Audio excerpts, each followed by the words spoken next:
Hello, my name is Abelone Glahn, and I'm a journalist and I am a consultant in social media. I work with cyber harassment and I help companies protecting their employees from being harassed at the internet. Today I will run through a definition of cyber harassment.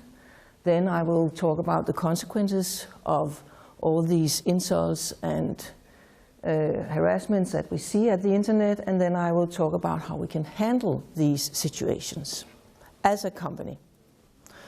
First of all, I'd like to try to define cyberbullying.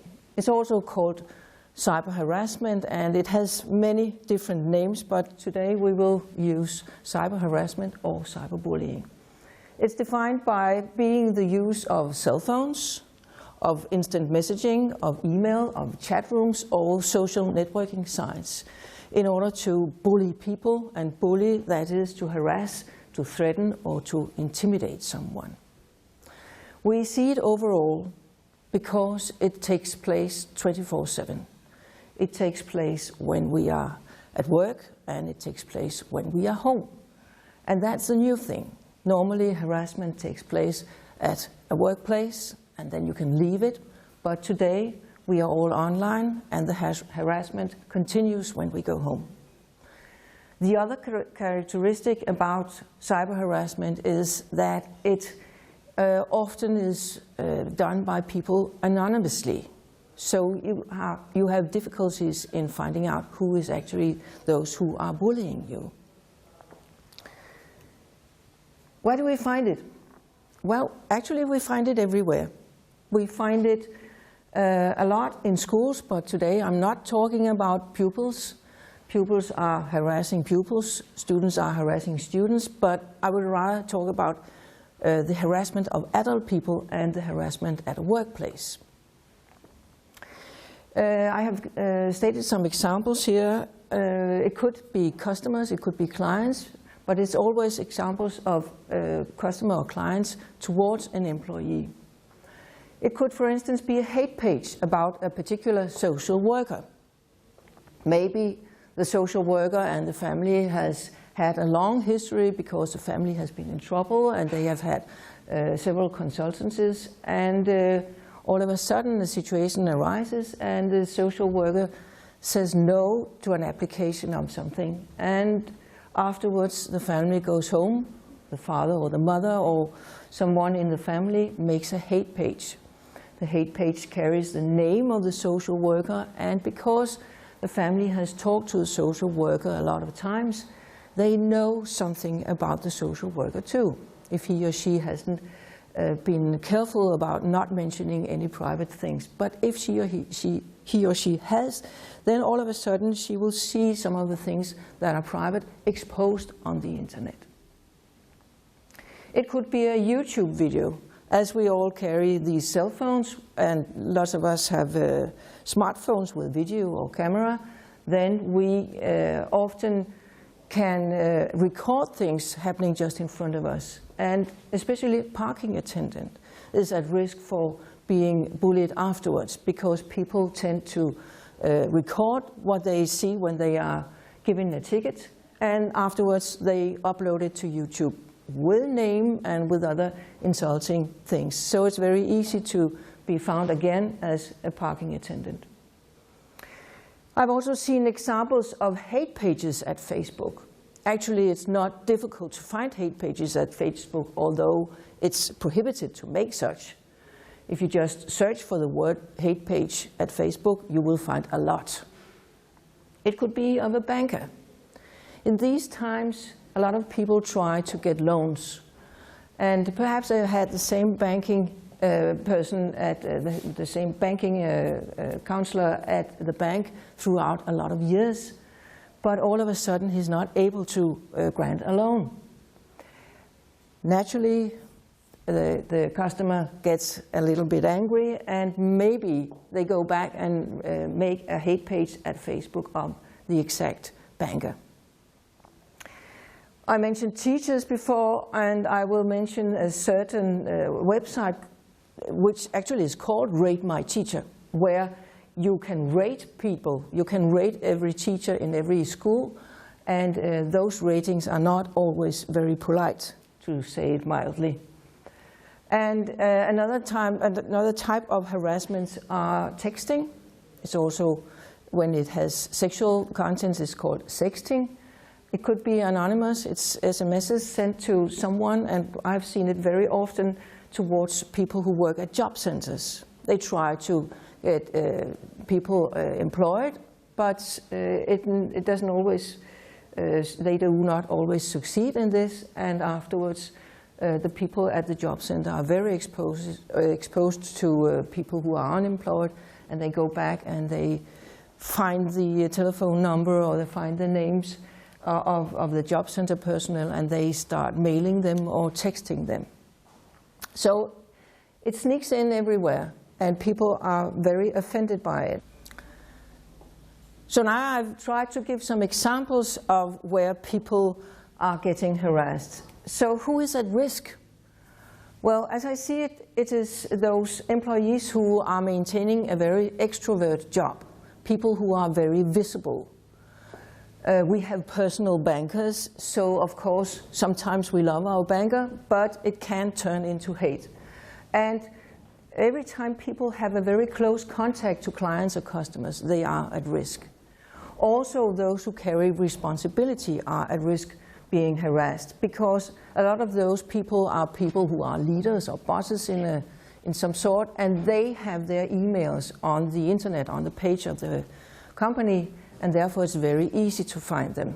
People with responsibility also have huge CVs on LinkedIn, for instance. Therefore it's very easy to find information that could be used the opposite way, in an offensive way. And at last, those who are representing the company.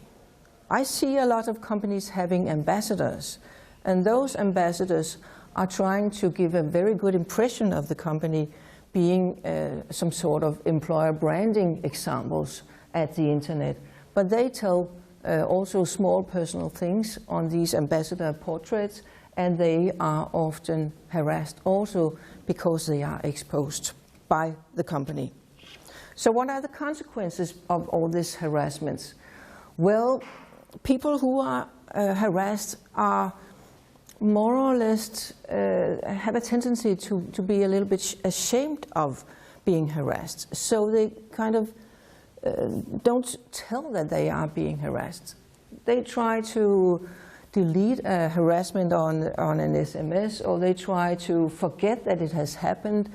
They get more and more stressed, perhaps they get a little bit depressed, and after a period, if it continues, then they ask for sick leave. And of course, after this, a lower productivity follows, and the company suffers from people who actually are not capable of making their job. They get a bad reputation at the internet. Everything that is written on the internet is maintained. It's a huge archive, and I can always find something at the internet on another person. So the person who gets harassed is kept in this prison of harassment at the internet, but also the company. Because if a company is harassed, or an employee of a company is harassed, it falls back on the company itself, and it's very time-consuming. So we need to take action when we discover that one of our employees are being harassed. And it's surprisingly to see how few people actually know what to do when they find that they are being harassed at the internet. So the first thing to do when you find something at the internet that you don't like is to save the evidence. A lot of people do not know that there's actually a button on their keyboard to print the screen, and then it's just about saving the picture afterwards. Because it's so important to save the evidence. Perhaps you do not find it problematic that you've been harassed once, but when it's the 10th time, it is a tendency, and it might affect your work efficiency. So save the evidence, don't delete it, And that's especially about the text messages that you can delete. You cannot delete most of the harassment that you find, but those who are harassing you could all of a sudden find out that this shouldn't have been at the internet, and then they withdraw the harassment, and they can delete it. And therefore it's important that you save the evidence in the second that it's there at the screen, and never retaliate. So you keep a registry of the incidents in the company, you keep a track on what is going on, and you involve the IT department in order to find out which IP addresses have been used. And sometimes you can solve the problem yourself, find out who has been harassing. Sometimes you have to inform the local police department or consult an attorney. That depends on the harassment. But it's important that the company keeps track. Everybody knows at a company what happens if someone gets slapped in her face. Everybody knows what to do if they are threatened physically. And this is actually the same thing just happening at the internet. Cyber harassment is should be treated exactly on equal footing as the offline harassment. So bring it out in the open, talk about it at the company, be sure that everybody knows how to save the evidence and have a clear procedure for what is going to happen. A lot of people don't know that they are exposing themselves. They have open Facebook pages. They allow people to see everything on the internet, which is very personal. They don't know how to delete a blog posting. So talk about how they can protect themselves by maintaining a non-risk behavior. Also talk about what is going to happen with the people who are harassed by colleagues. I won't go further into that, but some is also harassed by colleagues, and that's just about as bad as when harassed by a client or a customer. And my last slide is on monitoring, because you need to monitor what is going on. And every company, of course, monitors what is said about the company in order to keep a track of the marketing.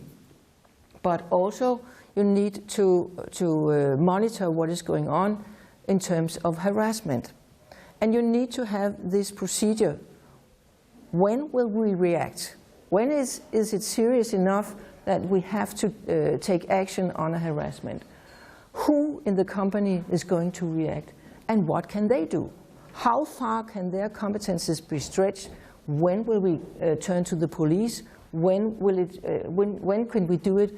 When can we solve the problem within the company? And when will we have to turn to somebody else outside? So my last question to you is, what is your company policy on cyber harassment? What I see from when I visit companies is that they have a huge company policy on using social media. But it's always on how people should use or not use, for instance, Facebook or LinkedIn at work hours. But it's almost never on how can we protect people, how can we protect our employees when they are getting bad feedback or cyber harassment from the clients and the customers. So good luck in making a very good policy on cyber harassment. Thank you.